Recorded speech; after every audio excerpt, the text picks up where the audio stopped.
नमस्कार, मी सुलेखा तळवलकर. दिल के करीबच्या या एका छानशा वेगळ्या वळणावर तुम्हा सगळ्यांचं अगदी मनापासून स्वागत करते. स्मिता पाटील यांच्या वारीस या शेवटच्या सिनेमासाठी ना त्यांना अभिनेत्री रेखाजीनं आवाज दिला होता. हे आवाज देणं किंवा डबिंग हा शब्द सिने क्षेत्रात अनेकदा वापरला जातो, पण हे नेमकं काय, म्हणजे डबिंग हे कसं करतात, काय असतं हे आपल्याला ठाऊक नसतं. तर हेच आज आपण जाणून घेऊया एका अतिशय उत्तम डबिंग आर्टिस्टकडून आणि माझ्या मित्राकडून, प्रसाद फणसे. चला तर मग माझ्या मित्राचं स्वागत करूया दिल के करीबच्या या एका छानशा वेगळ्या वळणावर. नमस्कार. नमस्कार. वेलकम टू दिल के करीब. थँक्यू. थँक्यू. बरं, हे सुद्धा आता दरवेळेलाच मी म्हणते कधीपासून तुझी वाट बघत होतो. हे लॉंग ड्यू होतं, पण खरंच वर्ष दीड वर्ष आपण बोलत होतो फक्त, आणि आज तो दिवस आला, योग जुळून आला. I am very happy Prasad. Yes, me too. मला सगळ्यांना सांगायला खूप आवडेल की अनेक वर्ष प्रसाद आपल्या अस्मिता चित्र अकॅडमीमध्ये डबिंगचं वर्कशॉप घेतो आणि त्याचे स्वतःचे वर्कशॉप सुद्धा आहेत. त्याच्याबद्दलची आपण सगळी माहिती आपण डिस्क्रिप्शनमध्ये देऊच या. ओके. येस. सो म्हणजे बऱ्याचशा नवीन मुलांना सुद्धा त्याचा फायदा घेता येईल, कारण हे क्षेत्र असं आहे की त्याबद्दल म्हणजे ऐकून आपल्याला माहिती असतं, पण नेमकं कसं करतात, काय करतात, किंवा आपण हे व्यवसाय म्हणून सुद्धा आपण घेऊ शकतो का, याबद्दल लोकांना माहित नसतं. बरोबर आहे. मला माहितीये तू दिल के करीबचे एपिसोड्स बघतोस. सो तुला घरचेही सगळे बगतात, आणि मला मुलाने तर जाताना सांगितलंय की मी येताना गाडी घेऊन येऊ की स्कूटर घेऊन ते सांग फक्त. सो ऑफकोर्स आता तुला माहित आहे की तुझं स्वागत आम्ही गिफ्ट्स देऊन करू आणि त्याच्यानंतर मग धमाल गप्पांना सुरुवात करूया. आपली एक मैत्रीण आहे नीलिमा अमित नावाची, जी एक रेकी हीलर आहे, लाईफ कोच आहे, आणि तिने एक खूप छान पुस्तक लिहिलंय, एक आयुष्य अनेक प्रवास, आनंदी जीवनाचं रहस्य, आणि तुझ्यासाठी भेट म्हणून पाठवलंय. मस्त. आनंदी जीवनाचं रहस्य हे सगळ्यात महत्वाचं आहे. कारण रवींद्रनाथ टागोरांचं वाक्य आहे, it is so simple to be happy but so difficult to be simple. त्यामुळे आनंदी राहणे खरं सोपं असतं, पण ते आपल्या हातात असतं. मला हे पुस्तक वाचायला आवडेल. थँक्यू. Thank you very much. आपली आणखीन एक मैत्रीण आहे डॉक्टर आरती सोमण, जी साताऱ्याची आहे आणि तिच्या ब्रँडचं नाव आहे निसर्ग हर्ब्स. सो हे आयुर्वेदिक औषधांपासून खूप छान छान प्रोडक्ट्स बनवतात. ओके. हा साबण आहे. काही ऑइल्स दिलेत तुला. अरे वा. जसं हेअर ऑइल आहे, बॉडी मसाज ऑइल आहे. 10 ते 12 आयुर्वेदिक औषधांपासून हे बॉडी ऑइल बनवलंय. ओके. सो बेसिकली तुम्ही लोक अख्खा वेळ म्हणजे 12-13 तास वगैरे एसी मध्ये काम करत असता, त्वचा रुक्ष पडते त्याच्यामुळे, आणि हे ऑइल अतिशय उपयुक्त आहे त्याच्यासाठी. तू म्हणालीस ते बरोबर आहे. स्टुडिओमध्ये एवढा प्रचंड कडाक्याची थंडी असते आणि बाहेर पडलं की परत वेगळंच वातावरण. एक्स्ट्रीम. त्वचा आणि आवाज या दोन्हीला ते मारक असतं ऍक्च्युली. बॉडी स्क्रब आहे उठण्याचा. ओके. उठण्याचा फेस स्क्रब सुद्धा आहे. वाव, मस्त. थँक्यू. आणि या अगरबत्त्या आहेत, ज्या एरवी अगरबत्ती कशी पटकन जळून संपून जाते ना, ही खूप काळ चालू राहते. ओके. वा, वंडरफुल. थँक्यू. आपले आणखीन एक मित्र आहेत प्रीतम थोरात, ज्यांच्या ब्रँडचं नाव आहे कलर बक्स, आणि ते की नाही टेराकोटामध्ये खूप छान छान वस्तू बनवतात. हे हँड पेंटेड, हँड क्राफ्टेड आहे. किती सुरेख केलंय. छान आहे ना शोपीस. मस्त आहे, मस्त आहे. मी हा नक्की घरी ठेवेन. हे बघ ना. Wow, beautiful. खूप छान आहे. आखीव रेखीव आणि खूप छान. हो ना, हो ना. वा, थँक्यू. आपले 2 मैत्रिणी आहेत, शिल्पा आपटे आणि मेधा गलगले, आणि त्यांच्या ब्रँडचं नाव आहे प्रधा, आणि त्या सुद्धा अशा हँड पेंटेड वस्तू बनवतात. होम डेकोरचे सगळे प्रोडक्ट्स असतात. मस्त केलंय. हँड पेंटेड केटल पाठवली तुझ्यासाठी. एकदम आकर्षक आहे. हो. आणि त्यांनी ना एक दिल के करीब कॉर्नर सुद्धा केलाय. त्यांनी एक स्टुडिओ बनवलाय आणि आपल्यासाठी, आपल्याला शूटिंगसाठी देतात. तो स्टुडिओ पण खूप छान आहे. मी अवश्य भेट पण देईन. थँक्यू. आणि त्यांच्याकडे पार्ल्यामध्ये या प्रधा स्टुडिओला जाऊन जर का आपण शॉपिंग केलं तर 10% डिस्काउंट आहे. तेही राधिकाला सांग. सांगेल. श्रावस्ती बहुउद्देशीय महिला संस्था हा एक बचत गट आहे, भक्ती शिंदे यांचा, आणि ही संस्था आहे कोल्हापूरला. सो त्यांनी ना तुझ्यासाठी ही एक क्विल्ट पाठवली आहे, गोदडी ज्याला आपण म्हणतो. आणि हे जे एक्सेस फॅब्रिक असतं ना त्याच्यापासून हे बनवतात. वा, झकास आहे. मस्त आहे ना. कोल्हापूरकर, थँक्यू. मस्त आहे, मस्त आहे. आपले आणखीन एक मित्र आहेत अद्वैत बापट नावाचे, आणि त्यांच्या ब्रँडचं नाव आहे सहज हवन एंटरप्राइज. त्यांनी तुझ्यासाठी ऑर्गॅनिक गुळापासून बनवलेला खरवस पाठवलाय. क्या बात आहे. आत्ता खाऊ शकतो का? हो, विचार ना त्यांना, आत्ता खाऊ शकतो. मस्त मस्त, आवडेल मला. हे अद्वैत बापट. हो. आपले आणखीन एक मित्र आहेत निशांत आवळे नावाचे, आणि ज्यांच्या ब्रँडचं नाव आहे चेरी पिक. त्यांनी तुझ्यासाठी ही मस्तपैकी एक केबिन बॅग पाठवली आहे, आणि तुझ्या नावाचा नेम टॅग पण आहे. अरे वा, किती सुरेख आहे आणि खूप उपयुक्त आहे. हो, आणि स्टर्डी आहे. येस, मी शूटिंगला सुद्धा नेते ही बॅग. हो, आणि दौऱ्यांना, नाटकाच्या दौऱ्यावर मला वेगवेगळे आवाज ह्याच्यातून भरून नेता येते. छान आहे, छान आहे. Thank you, thank you very much. एवढी छान छान गिफ्ट्स तू दिली आहेस. तू मैत्रीण आहेस, मी थँक्यू म्हणणं मला काही फार उचित वाटत नाहीये, पण मी प्रत्येक कार्यक्रमात बघतो की तुम्ही सगळेच जण एवढे छान छान गिफ्ट्स आलेल्या पाहुण्यांना देता, त्यांचं आगत स्वागत करता. तर आज मी तुझ्यासाठी एक काहीतरी गंमत आणली आहे, ती मी तुला देणार. थँक्यू.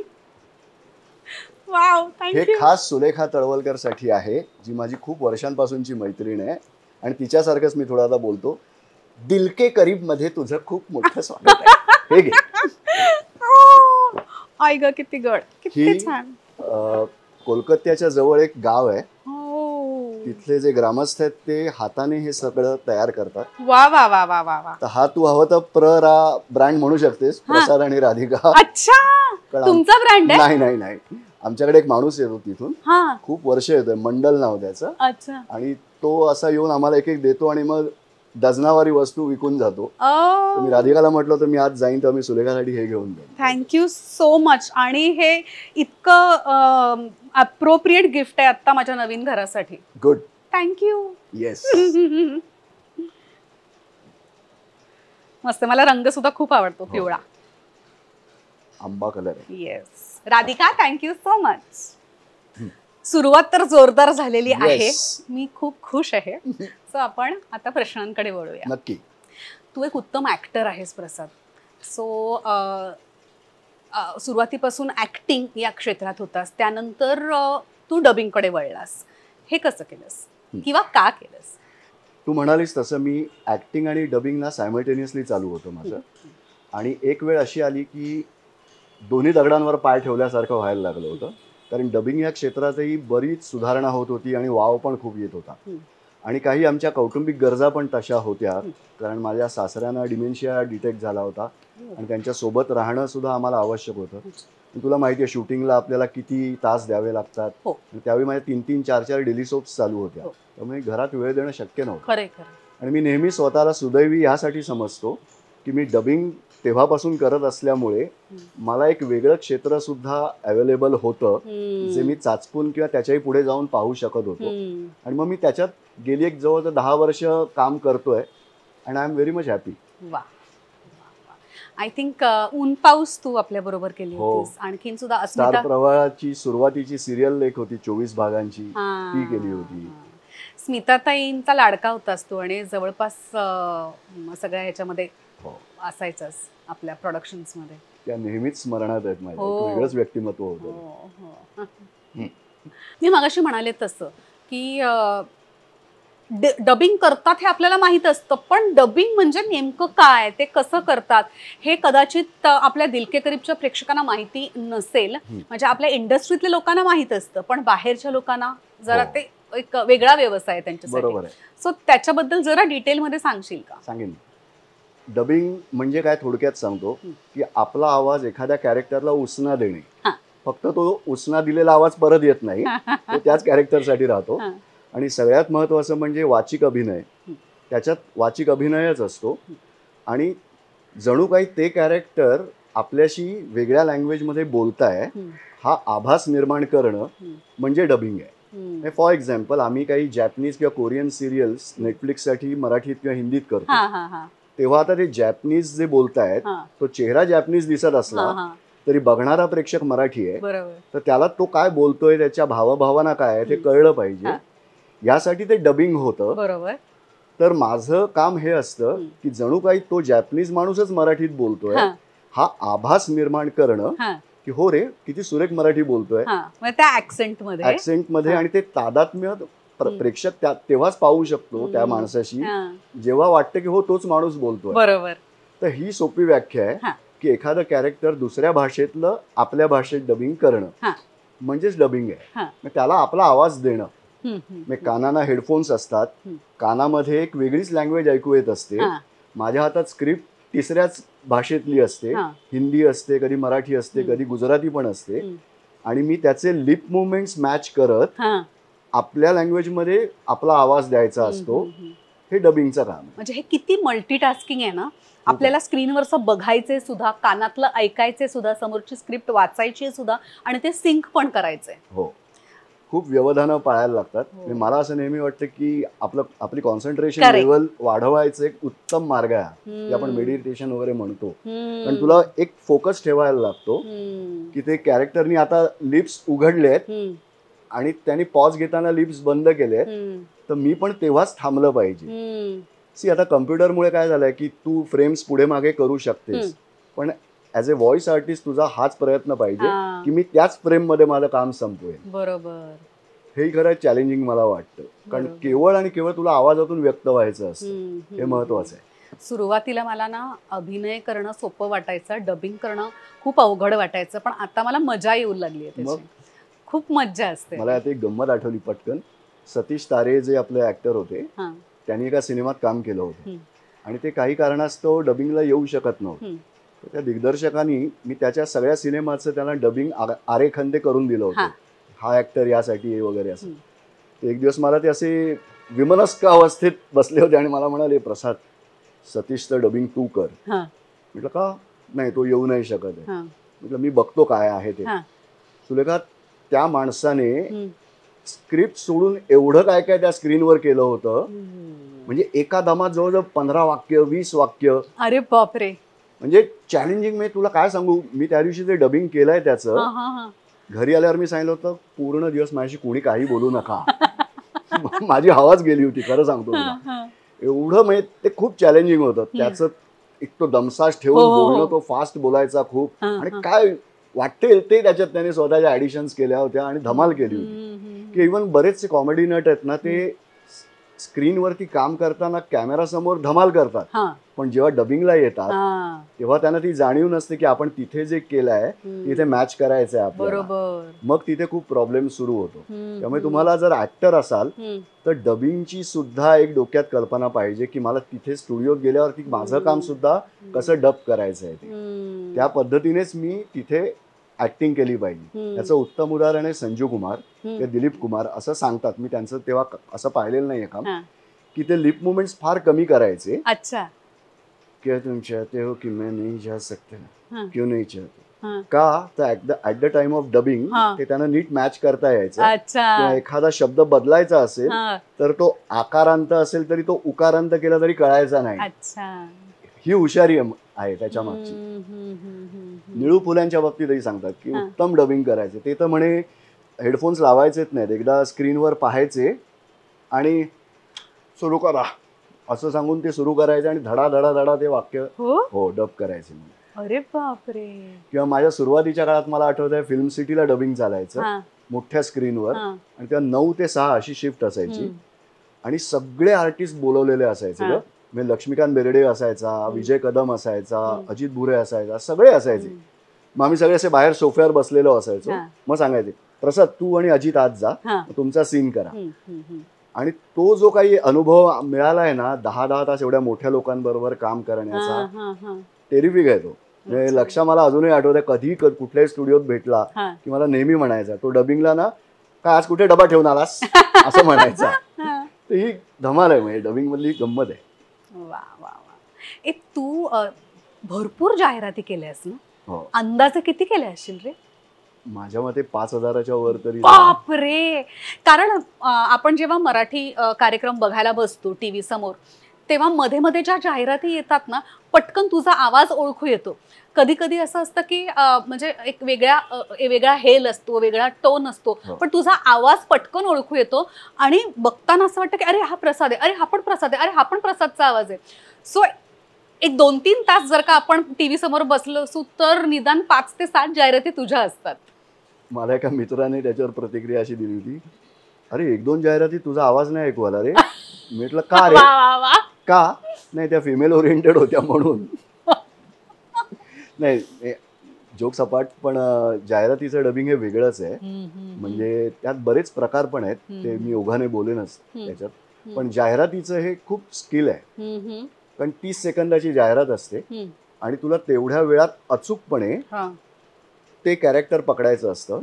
बरं, तुला स्टुडिओच्या आत जाण्यापूर्वी काहीही माहिती नसतं की आज माझ्यासमोर काय वाढवून ठेवलंय. हो, काही माहितीच नसतं.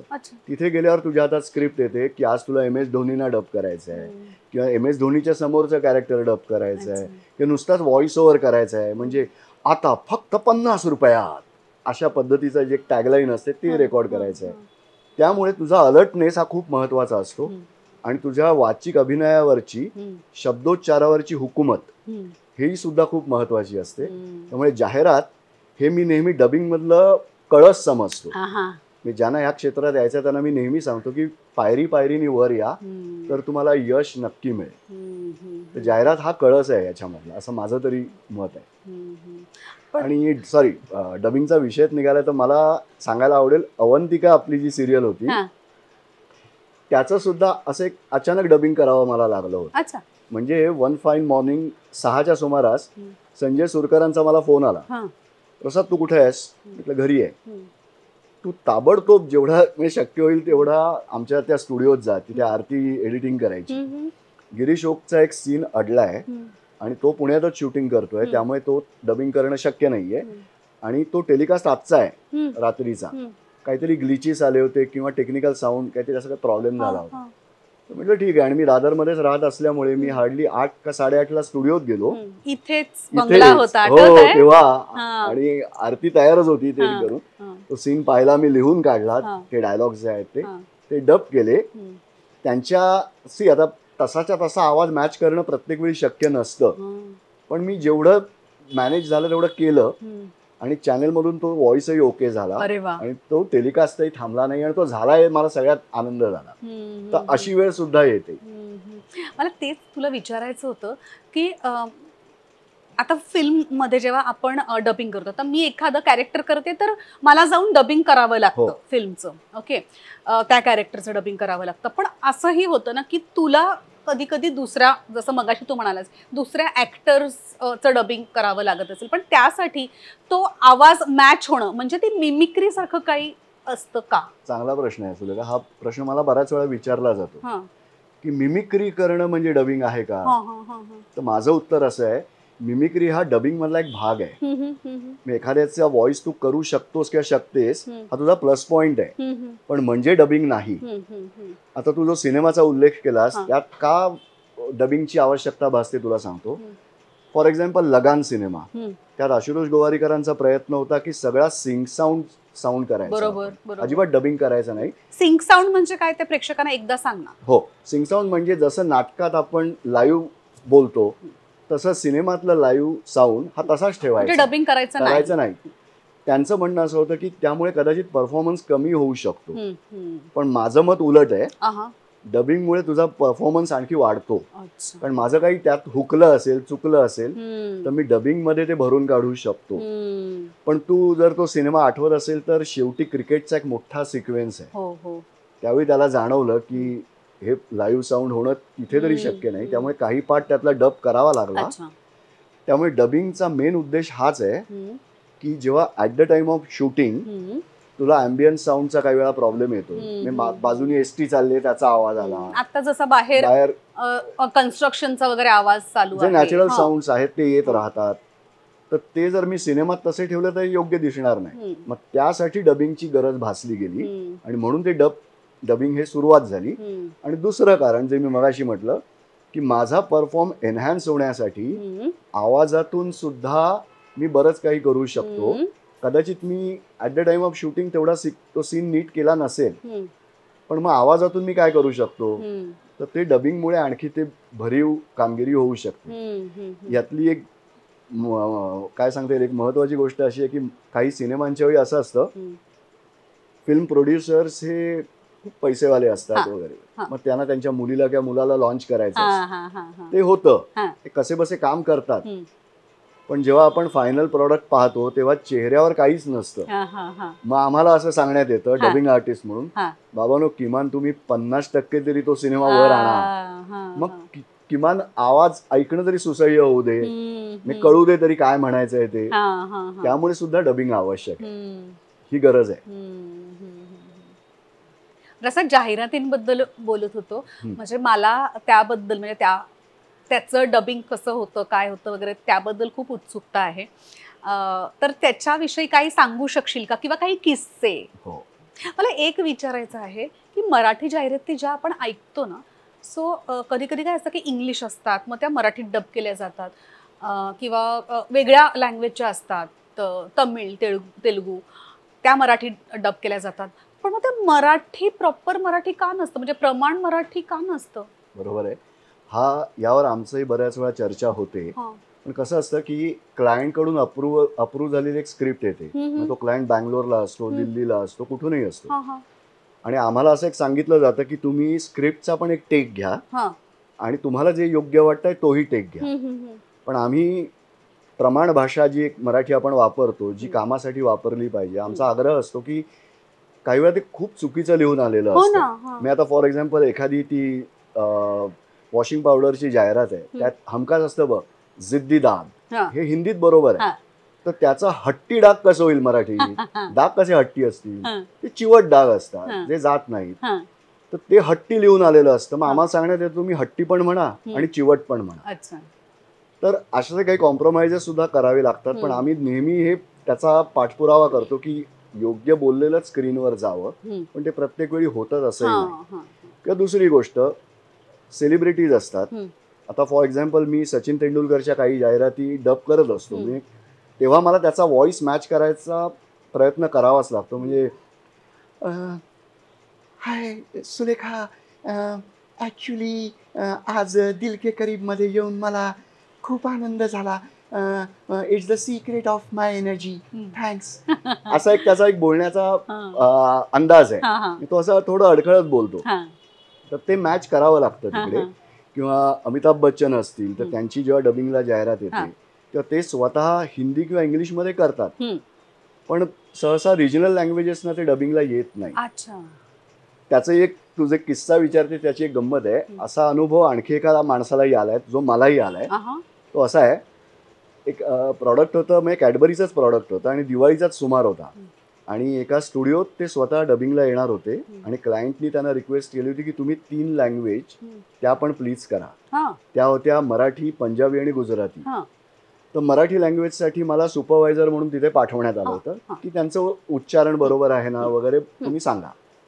अरे वा, एक चांगला अनुभव आहे आपल्याला. मी गेलो, ते मराठीच पहिली लँग्वेज होती.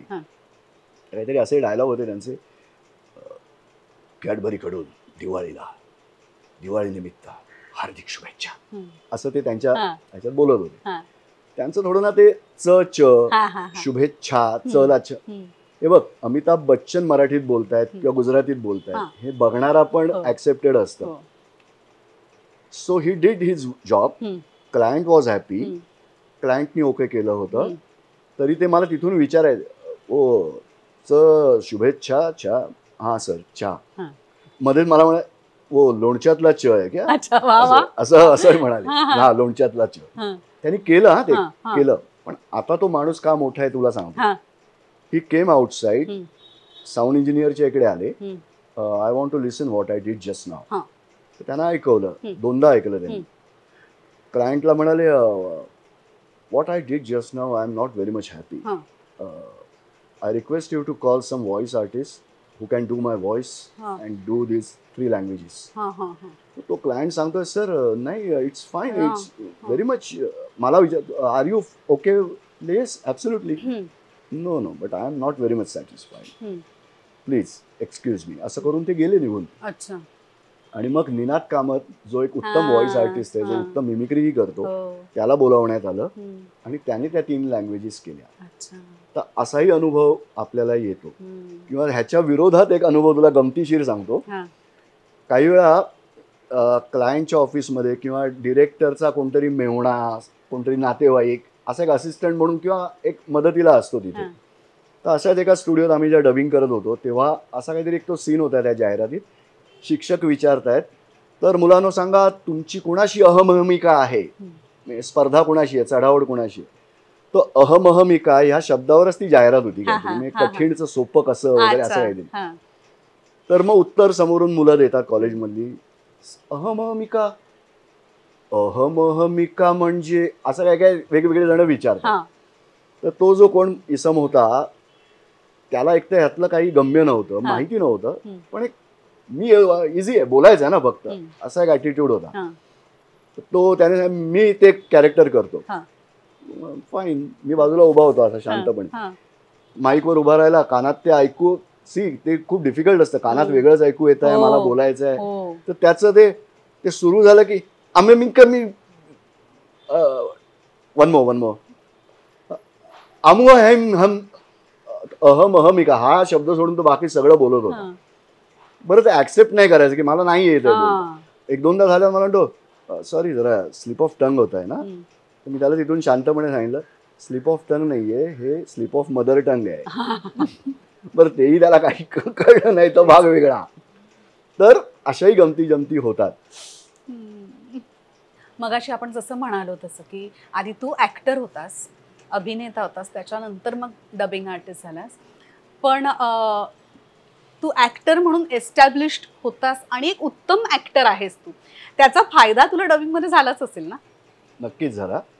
मी पुन्हा एकदा सांगेन, माझं सायमल्टेनियसली हे चालू होतं. फक्त एक वेळ अशी आली की मी प्राधान्य डबिंगला दिलंय, पण मी ऍक्टिंग बंद केले असं पण नाहीये. रंगमंचावरती काम केलंय. मी नथुराम गोडसे बोलतोय ह्या नाटकात मी महात्मा गांधीजींची भूमिका करायचो. आत्ताच्या तब्येतीवरून जाऊ नकोस, पण तेव्हा मी गांधीजी वाटायचो. विनय आपटेंच्या दिग्दर्शनाखाली ते आम्ही काम केलं होतं. टूरचे काही प्रयोग केले कॉलेजमध्ये असताना, किंवा प्रायोगिक रंगभूमी केली आहे, स्पर्धा सगळंच केलंय. सिरियल्सच जवळजवळ माझ्या मते 40 डेली सोप्स झालेत तेव्हाचे. चांगल्या सिरियल्स केल्या आहेत, जशी ऊन पाऊस तू मगाशी म्हणालीस, खूप छान सिरियल होती. पंखांची सावली नावाची एक सिरियल होती. तर हे करत असताना मला वाचिक अभिनय हा जाणवत होता की जेव्हा एखादा ऍक्टर ऍक्ट्रेस तोंड उघडून बोलायला लागतो किंवा लागते, त्या समोरचा ते कसं बोलतायत हे खूप ऑब्झर्व करतात. आणि ते जर माझ्या कानानं आणि मनाला पटलं तर तो प्रेक्षक त्याच्याशी आपोआप अटॅच होतो. तर ही एक कला आहे हे जाणवलं. आणि ह्या बाबतीतही स्मिताताईंचाच मी पुन्हा एक अनुभव सांगेन. त्यांच्याकडे एक तमिळ चित्रपट मराठीत करायला आला होता. रामायणावरचा तो सिनेमा होता. तर त्यात जितेंद्र राम होता, शक्ती कपूर होता, असे बरेच ऍक्टर होते. आणि ते काम जयंत सावरकरांकडे होतं. त्यांनी मला वरळीच्या CMM नावाच्या स्टुडिओत बोलावलं. तर ते तांत्रिक मी खूप गोंधळलो होतो. म्हणजे कानात तमिळ ऐकू येत होतं, मला बोलतोय मराठी. पण मी ठरवलं नाही, ह्यात गंमत आहे आणि यात मेहनत घ्यायची. आणि मी स्टुडिओत जाऊन बसायचो की लोक कसं डबिंग करतात, ते पॉजमार्क्स कसे घेतात. किती साली होतं हे? साधारण 95-96 गोष्ट आहे. 25-30 वर्ष होऊन गेली त्या गोष्टी. आणि मी हळूहळू त्याच्यात काम करत गेलो. आणि माझ्या सुदैवाने तेव्हा अल्फा TV सुरू झाला होता, जो आता झी TV आहे. त्यांनी त्यांच्या लॉन्चिंगच्या वेळी काय केलं होतं, त्यांच्याच हिंदी सिरियल्स सगळ्या मराठीत डबिंग करून आणल्या टू लॉन्च द चॅनल. त्यामुळे तो एवढा सराव आम्हाला मिळाला की मी जवळजवळ तेव्हा काहीतरी 2-3 हजार एपिसोड्स डब केले होते, वेगवेगळी कॅरेक्टर्स केली होती. आणि त्याचा मला पुढे जाऊन खूप फायदा झाला.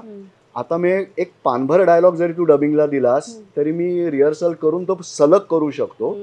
आणि ते माझ्या दृष्टीने आवश्यक आहे, तर तुझा परफॉर्मन्स जास्ती एनहान्स होतो. बरोबर बरोबर. नाही तर आता काय बरेच जण मी पाहतो एक ओळ करतात, एखादा शब्दच करतात.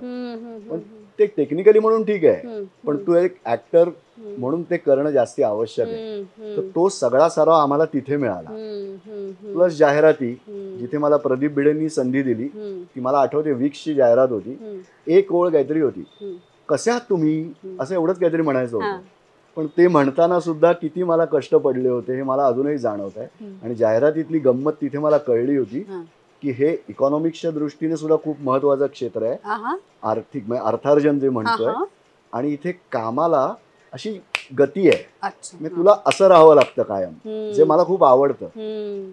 एका स्टुडिओतून दुसऱ्या स्टुडिओत गेलो, आता इथे जाहिरात केली, इथे सत्संगाचं डबिंग केलं, तिसरीकडे अॅनिमेशन केलं, चौथीकडे सिनेमा केला, ऑडिओ बुक केलं. अशी विविध माध्यमं जी याच्यात आहेत ती हाताळायला मला तरी आवडतात.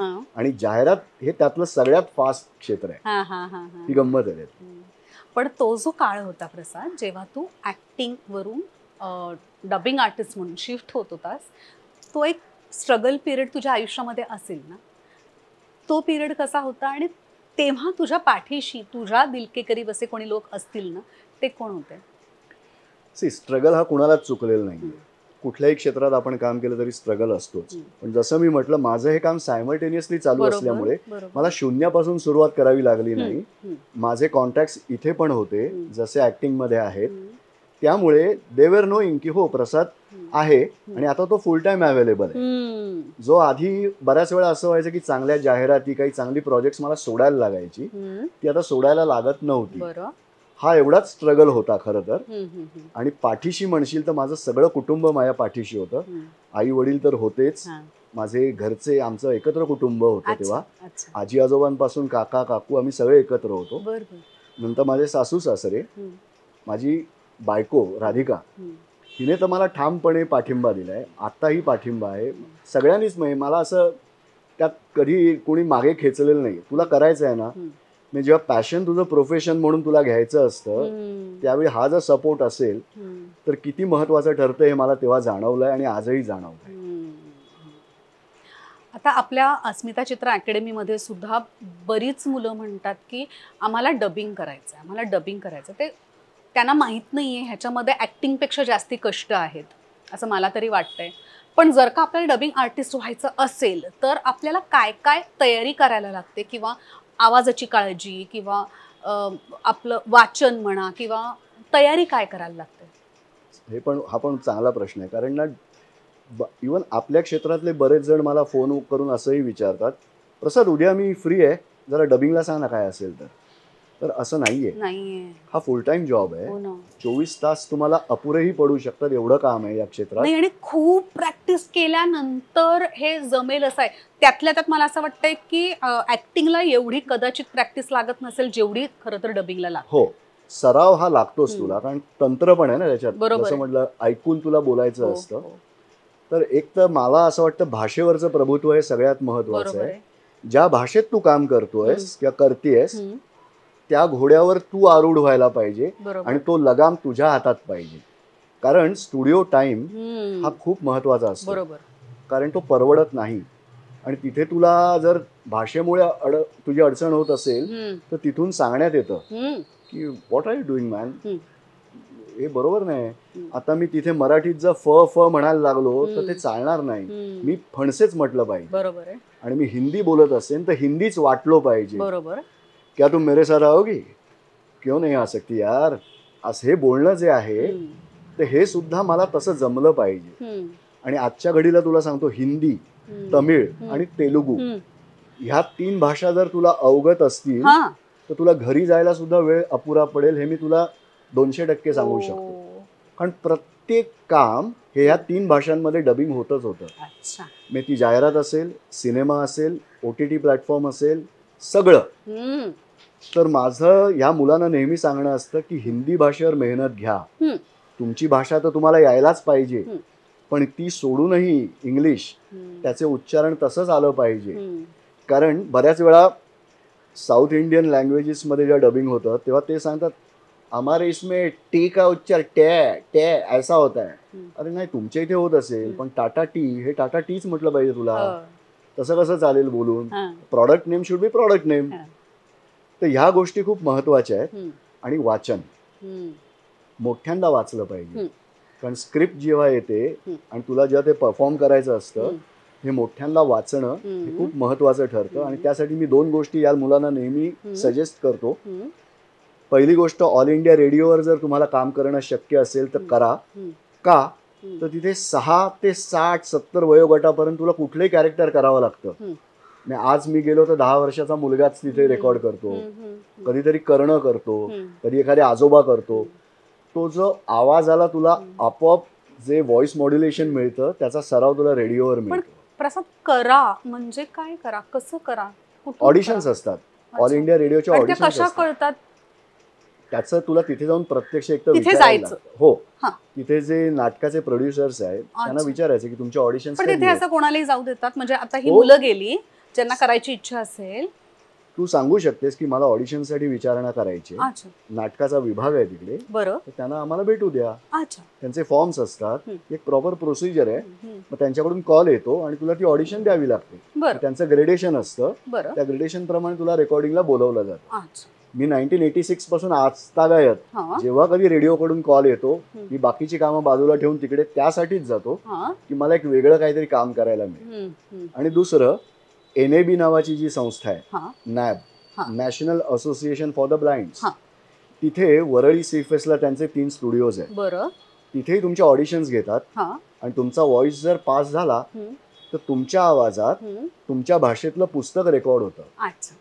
त्याचा फायदा मला असा होतो एक व्हॉइस आर्टिस्ट म्हणून, एक तर सलग 2 ते 2.5 तास रेकॉर्डिंग करणं ही सोपी गोष्ट नाहीये. बरोबर. नाही तर तुला माहिती खूप वेळ बोलल्यावर माझा आवाज काय बोलता असं पण होतं. तर तिथे तुझ्या आवाजाला एक वेगळं वळण मिळतं. त्या वळणामुळे काय होतं की मी ती कॅरेक्टर्स पुस्तक वाचता वाचता आपोआप करायला लागतो.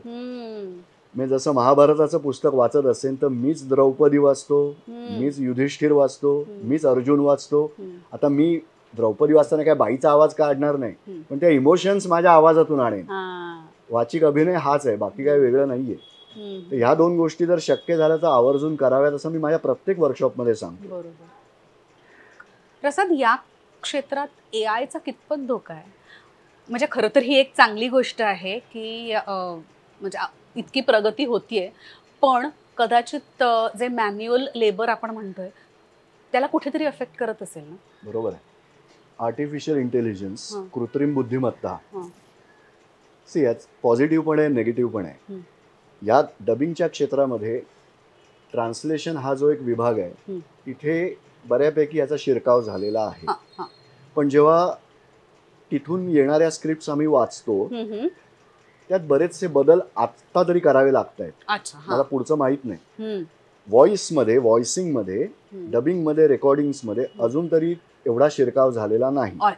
त्याच्यावर आमची जी असोसिएशन आहे, association for the voice artist म्हणजे आवा, आमची एक मोठी मीटिंग झाली या संदर्भात. आम्ही काही लॉयर्सना पण बोलवलं होतं. तर त्यावेळी असं डिस्कशन झालं की लिगली आपण काय स्टँड घेऊ शकतो वगैरे वगैरे.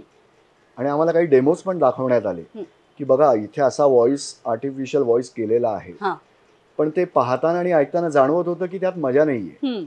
कारण ना शेवटी माझं हे मत आहे, मानवी भावभावना ज्या आहेत, आता माझा डायलॉग आहे की आई मला तुझ्या बरोबर यायचं होतं आई, पण तुम्हाला काय येऊ दिलं नाही, आलो असतो नाही. हे जे आहे हे माणसाकडूनच येऊ शकतं. ते पुढे तेवढं कॅप्चर करून येईल न येईल, पण आत्ताच्या घडीला तरी तो धोका आलेला नाही. इन फ्युचर येऊ शकतो. प्रसाद, तुझं पहिलं यशस्वी काम कोणतं? मी 2 कामांचा उल्लेख करेन याच्यात. गेली 15 का 16 वर्ष मी सत्संगाचं एक डबिंग करतोय, जे दररोज सकाळी सह्याद्री चॅनलवर येतं. अडालज गुजरातमधले एक गृहस्थ आहेत, दीपक देसाई. ते सत्संगाचं नरेशन करतात, ते बोलतात आणि समोरून मग लोक प्रश्न विचारतात. ह्यूज गर्दी असते असं. त्याचे आजतागायत माझ्या मते 2,500-3,000 हजार एपिसोड्स मी डब केले आहेत. आणि त्यांचा एक तो सूर आहे तो पकडला गेलाय माझ्याकडून. म्हणजे असं, सुलेखा आज आपण इथे भेटलो, तुझ्याशी गप्पा मारल्या, आज इथून जाताना जी काही माझ्याकडे सकारात्मक ऊर्जा आली आहे, अशा पद्धतीने ते बोलतात. तर आताच्या घडीला असं आहे की तो 23 मिनिटाचा एपिसोड मी रिअल टाइम मध्ये डब करतो. नाहीतर ते साऊंड इंजिनियर मला नेहमी सांगतात की हा अजून कोणी आर्टिस्ट करायला गेलं तर किमान 6 ते 7 तास लागतील. बाप रे, ते तू 23 मिनिटात करतो. 23 फार तर मी चुकलो की आम्ही थांबतो, मी फंबल झालो तर, नाहीतर 23 ची 25 मिनिटं होतात, या पलीकडे नाही. म्हणजे आम्ही स्क्रिप्ट सुद्धा पिनअप असतात त्या काढतो, मी एक एक पान अलगद खाली टाकतो आणि वाचत जातो. इतके ते माझ्यात तेव्हा ते भिनलेले आहेत. म्हणजे मला ते कळतं हे इथे थांबणार आहेत, ते आता इथे बोलताना त्यांना ठसका लागणार आहे. अशा अनेक गोष्टी आहेत ज्या डबिंग आर्टिस्टला डब करताना कराव्या लागतात. म्हणजे बोलताना एखाद्या वेळेस त्यांना असं मला काय म्हणायचं होतं असं पण ते बोलतात, मग तेव्हा मला माझं डबिंग करताना असं बोलावं लागतं. तर हे काम माझ्या दृष्टीने मी यशस्वी समजतो, कारण खूप वेगळ्या पद्धतीचं काम आहे. हे कुठेशी येतं म्हणालास तू? सह्याद्री चॅनलवर दररोज सकाळी 7 वाजता. सह्याद्री चॅनलवर दररोज सकाळी 6 वाजता बघायला विसरू नका. 7 वाजता 7 वाजता बघायला विसरू नका. ज्ञानगंगा असं त्या कार्यक्रमाचं नाव आहे आणि आम्ही असे ज्ञान त्याच्यात त्या गंगेत वाहत असतो. पण ते काम संपवून जेव्हा मी स्टुडिओतून बाहेर पडतो तेव्हा मी प्रसाद फणसे असतो. हे महत्वाचं आहे. मी ते बॅक ऑफ द माइंड कुठेही ठेवत नाही. ते माझं काम आहे, काम करून मी बाहेर पडलोय, अन्यथा मी दुसरं काम करू नाही शकणार. आणि दुसरं एक काम आहे, हिस्ट्री चॅनलसाठी एक मोठा एपिसोड त्यांनी केला होता सुपर ह्युमन नावाचा. त्यात एक किम पीक नावाचं कॅरेक्टर त्यांनी डबिंगसाठी ठेवलं होतं, जे मेन कॅरेक्टर होतं. तुला एक रेनमॅन नावाचा सिनेमा आठवत असेल, डस्टिन हॉफमनचा, जो ऑस्कर विनिंग फिल्म होती ती. तर त्यात डस्टिन हॉफमननी ज्या माणसावर ते पात्र बेतलंय तो ओरिजिनल माणूस हा किम पीक आहे. त्याची गंमत अशी आहे, त्याच्या लक्षात बरंच राहतं, असामान्य बुद्धी आहे, पण तुझ्या माझ्यासारखा तो नॉर्मल माणूस नाहीये. तर जेव्हा मला त्या चॅनलकडून विचारणा झाली की तुम्ही हे मराठीत कराल का, तर हे माझ्यासाठी खूप चॅलेंज होतं. एक तर तो माझ्याहून वयाने खूप मोठा माणूस आहे आणि म्हटलं ह्याच्यात काय करावं लागेल, कारण डबिंग केल्यावर एक तर तुझी शब्दांची क्लॅरिटी पण राहिली पाहिजे, समोरच्याला ऐकता तर नीट आलं पाहिजे.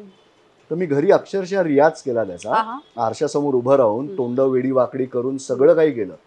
आणि एका पॉइंटला मला असं जाणवलं, जर मी जीभ गालाला लावली आणि जर शब्द बोललो तर काय होईल. तर ते असं होतं साधारण, तुमचं वय आजच्या घडीला 84 आहे, तर 84 वयामध्ये तुम्ही आता म्हातारे दिसताय. तो वेडाही वाटता कामा नये पण तो नॉर्मलही वाटता कामा नये, अशी एक ती धूसर सीमारेषा होती. आणि चॅनलकडून खूप छान ॲप्रिसिएशन आलं त्याचं. आणि हे एक कॅरेक्टर आणि जसं सत्संग म्हटलं, या दोन्हीसाठी मी आमच्या डबिंग फील्डमधल्या सिनियर आर्टिस्ट निलिमा दामले यांचा कायम ऋणी राहीन की त्यांनी माझ्यावर विश्वास ठेवून हे काम मला दिलं. तर अशी कॅरेक्टर्स करायला खूप मजा येते आणि काहीतरी चॅलेंज असतं त्याच्यामध्ये. प्रसाद, हे जे नॅव्हिगेशन ॲप्स असतात त्याच्यासाठी सुद्धा आवाजाची गरज पडत असेल ना, तर ते कसं काय करतात? एका ॲपसाठी आमच्या 600 जणांचे ऑडिशन झाले होते. त्यातून आम्ही 5 व्हॉइसेस निवडले गेलो आणि तो एक मोठा अनुभव आम्हाला मिळाला रेकॉर्डिंगचा. 14 दिवस आम्ही दररोज 4 तास रेकॉर्डिंग करायचो. तर त्यांची हे युरोपियन कंट्रीमधून आलेलं काम होतं आणि त्यांची माणसं तिथे स्टुडिओत यायची आणि असं होतं, मी खुर्चीवर बसलो, मग मला विचारायचं is this your final position. मग हो. मग इथे कसा कार्डबोर्डचा पेपर होता, त्याच्यावर तुझ्या नाकाची पोझिशन, लिप्सची पोझिशन, माईक फेसिंग तुझं केवढं डिस्टन्स आहे ते टेपने मोजायचे. मग तू दररोज ते 14 दिवस तसंच बसायचं. थोडं पुढे मागे झालं की तिथून तो त्यांचा मीटर असा व्हायचा, मग तिथून मग टॉकबॅक माईकवर सांगायचं Prasad please go back, please come ahead. आमची टोनॅलिटी फिक्स केली होती की माझा हाच टोन राहणार, ते पण त्यांचा मीटर फिक्स दाखवायचा तिकडे. सुलेखा आज तू इकडे आलीस, तू मला खूप दिवसांनी भेटलीस, माझा हा टोन. एका व्यक्तीचा असा असेल, हो सुलेखा तू का नाही आलीस, माझ्याशी का नाही बोललीस, असं त्यांनी बोलायचं. मग प्रत्येक शब्द आमच्याकडून रेकॉर्ड करून घेण्यात आला, अक्षरान अक्षर रेकॉर्ड करून घेण्यात आलं. एक वेगळाच अनुभव होता तो.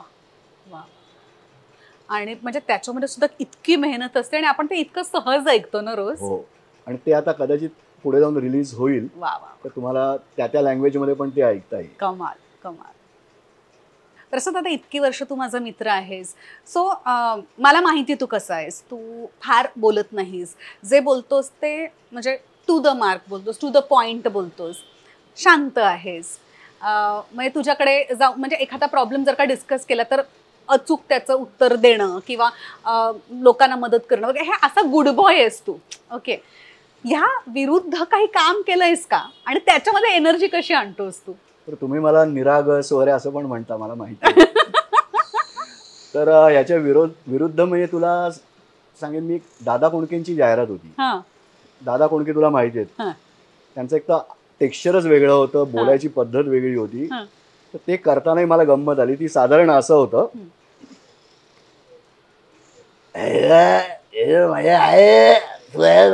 इकडे इकडे आलो होतो, सुरेखा मिळाली, आपण बोलूया. सुरेखाने ना म्हणलं आम्ही नाही कसं बोलणार, नंतर भेट. असं ते कॅरेक्टर टोटली वेगळं काहीतरी करायला मिळालं होतं. आणि जेव्हा आपल्या प्रकृतीच्या विरोधात काहीतरी करायला मिळतं ना, त्यात जास्ती गंमत येते. राधिकाबद्दल काय सांगशील? मी तुम्हाला खूप वर्ष ओळखते, तुम्हाला बघतेय, मला तुम्ही आयडियल कपल वाटता. कारण आपण दोघंही शिवाजी पार्कातच राहतो, तेव्हा मग मला असं वाटतं, म्हणजे माझं असं इमॅजिनेशन आहे तुमच्याबद्दल, म्हणजे साधं मार्केटमध्ये गेले तरी तुम्ही दोघंही जाता. नाही, ते अंडरस्टँडिंग आहे, तू म्हणतेस ते बरोबर आहे, कारण तुम्ही सतत एकत्र दिसता. हो, आणि you make a lovely couple. हो, आम्हाला एकत्र जायला फिरायला आवडतं, प्रश्नच नाही याबद्दल. आणि ती एकतर कथक डान्सर आहे, तीही कलाकार असल्यामुळे तीही मला समजून घेऊ शकते, मीही तिला समजून घेऊ शकतो. आणि तिची स्वतःची डान्स अकॅडमी आहे. आता तिच्या अंडर जवळजवळ 100 मुली ट्रेनिंग घेत आहेत. ती स्वतः नृत्य अलंकार आहे, बाहेर देशाविदेशात शोज पण करत असते. तर तिच्या पर्सनॅलिटीमध्ये ना एक काहीतरी सकारात्मक ऊर्जा आहे. तिच्याशी बोललो ना आपण, आणि अशी हॅपी गो लकी पर्सन आहे कायम. इतक्या जबाबदाऱ्या तिने अंगावर पेलल्या आहेत लहान वयात सुद्धा, पण त्याचा तिच्या चेहऱ्यावर तुला मागमूसही दिसत नाही. आणि हा पॉइंट मला नेहमी घेण्यासारखा वाटतो. ती व्यक्ती म्हणून मला नेहमीच पाठीशी आहे. तुला माहिती आहे की या क्षेत्रात आपल्याला आज काम आहे, उद्या नाही, असं सतत असतं. पण हे एक मला ठाम माहिती असतं की ती माझ्या मागे आहे. तू कर रे, तू कर, ते होणार. एवढे 2 वाक्य काही 2 शब्द ऐकले ना तरी आपल्याला खूप बरं वाटतं. अशा पद्धतीची ती बायको तर आहेच, पण माझी सहचारिणी आहे, हे जास्ती महत्वाचं आहे. मस्तच आहे ते. आपल्याकडे अस्मिता चित्रमध्ये सुद्धा ती कोरिओग्राफ करायची, बरेच शोज आपले, आणि एकेकाळी शिकवायची सुद्धा.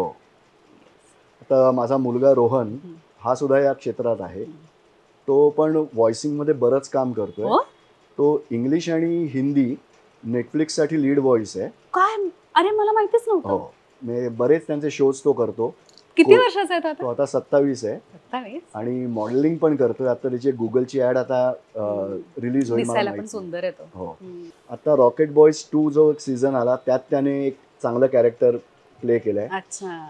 त्याचंही हे काम बऱ्यापैकी चालू असतं, पण तो इंग्लिश हिंदी जास्ती करतो आणि मराठी जाहिरातींसाठी पण बरंच काम करत असतो. कमाल कमाल.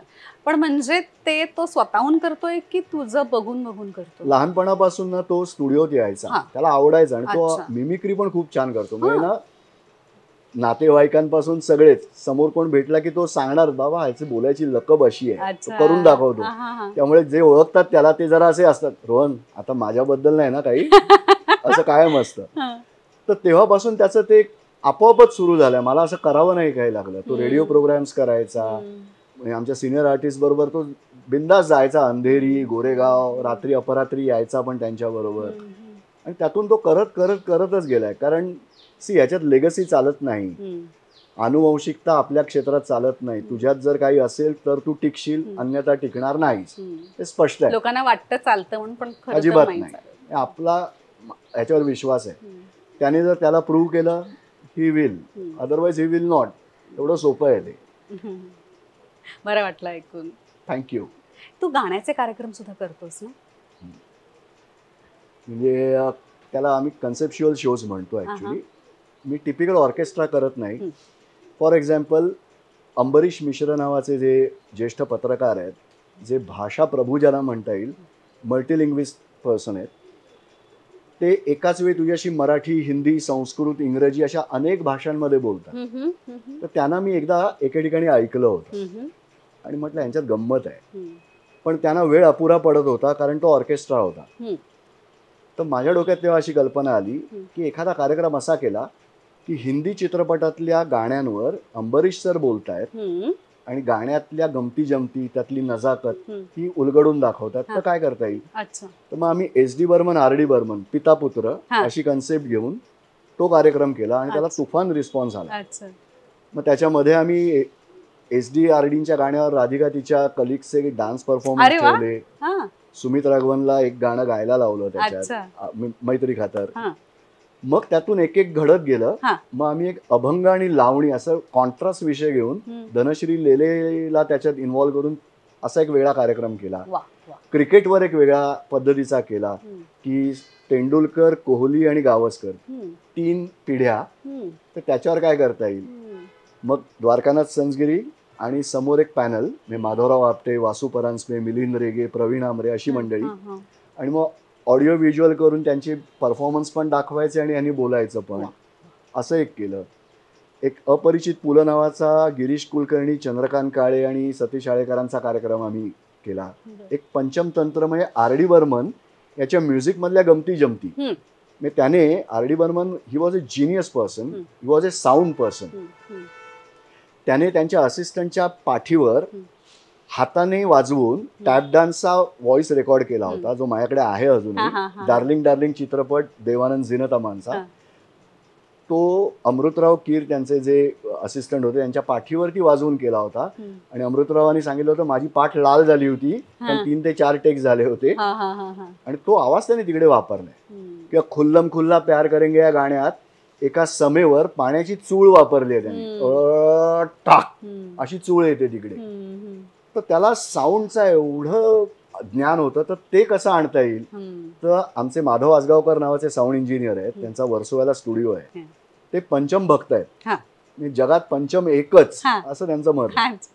तर त्यांना घेऊन तर त्यांना घेऊन आम्ही असा एक कार्यक्रम केला, पंचम तंत्र, त्या गमती जमती काय. तर अशा पद्धतीने एक वेगवेगळे कार्यक्रम करायला मला आवडतं. मस्त. तुझे कार्यक्रम जेव्हा असतील तेव्हा मला नक्की सांगत जा, मला नक्की आवडेल यायला. हो, अवश्य सांगेन. येस. आणि आज तुझ्याबरोबर बोलून, गप्पा मारून आणि एवढी माहिती मिळाली ना आम्हाला सगळ्यांना. Thank you so much. आता अकॅडमीमध्ये सुद्धा किंवा बाहेर आपल्या ॲक्टिंग क्षेत्रामध्ये सुद्धा जेव्हा नवीन मुलं विचारतात की डबिंग हे क्षेत्र निवडायचं आहे करिअर म्हणून, तेव्हा तुझा नंबर देणार. अवश्य. कारण मला सुद्धा हे सांगायला आवडतं. कारण मी वर्कशॉप सुद्धा घेतोस. वर्कशॉप्स घेतो ती यासाठीच घेतो की बऱ्याच वेळा दररोज ना 7 ते 8 फोन कॉल्स यासाठी येतात की आम्हाला काहीतरी करायचं आहे पण आम्हाला माहित नाही काय करायचं. सी व्हेन आय स्टार्टेड मला माहित नव्हतं की नक्की काय असतं याच्यात. काम करत करतच शिकत गेलो. पण आता जेव्हा या क्षेत्रात 25 ते 27 वर्ष काम केलं आहे तेव्हा मला माहिती आहे की इथे याच पद्धतीने काम चालतं आणि एवढ्या संधी उपलब्ध आहेत. फक्त आवाज नाही तर आवाज सोडून सुद्धा ट्रान्सलेशन आहे, सुपरविजन आहे, कॉपी रायटिंग आहे, साऊंड इंजिनिअरिंग आहे, बऱ्याच गोष्टी आहेत. तर ते तुम्ही स्वतःला जोखून बघा. ह्यासाठी हे वर्कशॉप घेतो. फक्त मला असं वाटतं की इतर क्षेत्रामध्ये ना जर का आपण काही चुका केल्या तर त्या इतर गोष्टींनी झाकल्या जाऊ शकतात, इथे नाही जात. म्हणजे you have to be perfect. याचा एक चांगला हे सांगू किस्सा. गेटवे ऑफ इंडियाला एक मोठा शो झाला होता जो नितीन चंद्रकांत देसाईंनी केला होता. फर्स्ट टाइम इन इंडिया असेल की त्यांनी स्टेजवर डबिंग ठेवलं होतं. 3 डायमेन्शन मध्ये स्क्रीन्स होते. तिथे राजा हरिश्चंद्र चित्रपटातला एक सीन आम्ही डबिंग करायचं असं ठरलं होतं. त्याची प्रोसेस अशी होती की आदल्या दिवशी आम्ही त्यांच्या स्टुडिओत तो सीन डब केला होता. मी होतो, उदय सबनीस होता, मेघना एरंडे होती. आणि असं ठरलं होतं स्टेजवर 3 दिग्गज स्टेजवरती फक्त असंच करायचं, साऊंड येईल तेवढंच मी मॅच करायचं लिप्स तिथे. ओके. जेव्हा स्टेजवर गेलो रिहर्सलला तेव्हा आम्हाला अशी गुड न्यूज देण्यात आली की ते टेक्निकली काही मॅच होत नाहीये, तर आज तुम्ही लाईव्ह डबिंग करा. सुलेखा तू कल्पना कर, जेव्हा स्टुडिओत मी चुकतो, फंबल होतो तेव्हा मी सांगू शकतो एक रिटेक घेऊया, काहीतरी वेगळं परत करूया. स्टेजवर करताना मी चुकलो तर मी काय करणार. तो उदय मला म्हणाला, प्रसाद आता काय करायचं? म्हटलं आता काय नाही, आता करायचं. हा. चुकलो समज तर आपण प्रेक्षकांना रिक्वेस्ट करू, आम्ही स्टुडिओत चुकल्यावर काय करतो हा. हे दाखवण्यासाठी आम्ही आता हे चुकलोय, हा. आता रिटेक कसा घेतोय हे बघा आणि परत करूया. आणि त्यात 80% मलाच बोलायचं होतं, ते कॅरेक्टर जे होतं. पण एकदाही चुकलं नाही, सुदैवाने सगळं मस्त झालं. तर तो शो संपला. आम्ही व्हॅनिटी व्हॅनमध्ये कपडे चेंज करत होतो, तर आम्हाला बोलवण्यात आलं की तुम्हाला स्टेजवर बोलवलंय. आम्ही गेलो स्टेजवर, तर तेव्हा पृथ्वीराज चव्हाण आपले मुख्यमंत्री होते, ते थांबले होते आणि त्यांना आमच्याशी तिघांची ओळख करून घ्यायची होती. तर नितीन देसाईंनी आमची ओळख करून दिली. तर त्यांनी जे वाक्य सांगितलं ना ते माझ्या कायम स्मरणात आहेत. आणि त्यांनी एक जो शब्द वापरला ते आम्हाला म्हणाले, आम्ही इतर वेळी ना डान्सेस, स्किट्स, गाणी हे नेहमी पाहत असतो अशा कार्यक्रमात, पण आज हा जो काही प्रकार पाहिला तो अद्भुत होता. हा एक शब्द ना मला असा मी टिप कागदासारखा टिपून ठेवलेला आहे. हा अद्भुत होता. हीच मोठी कौतुकाची थाप मला वाटतं मिळालेली आहे त्यावेळी. पण थँक्यू सो मच. खूप बरं वाटलं, खूप छान वाटलं. मलाही खूप मस्त वाटलं तुझ्याशी गप्पा मारून. इतक्या दिवसांनी आपण एवढ्या मोकळ्या वेळात बोललोय. आणि एरवी अकॅडमीमध्ये तुझे लेक्चर्स मी ऐकते आणि दरवर्षी तुझ्या लेक्चरला मी तिथे मागे बसून ऐकत असते. खूप बरं वाटतं. आपण इव्हन पुण्यात पण गेलो होतो. हो ना, हो ना. So thank you so much. मस्त मस्त वाटलं, थँक्यू. आणि तुम्ही सगळेजण ऑलवेज पाहत राहा दिल के करीब, एक वेगळं वळण.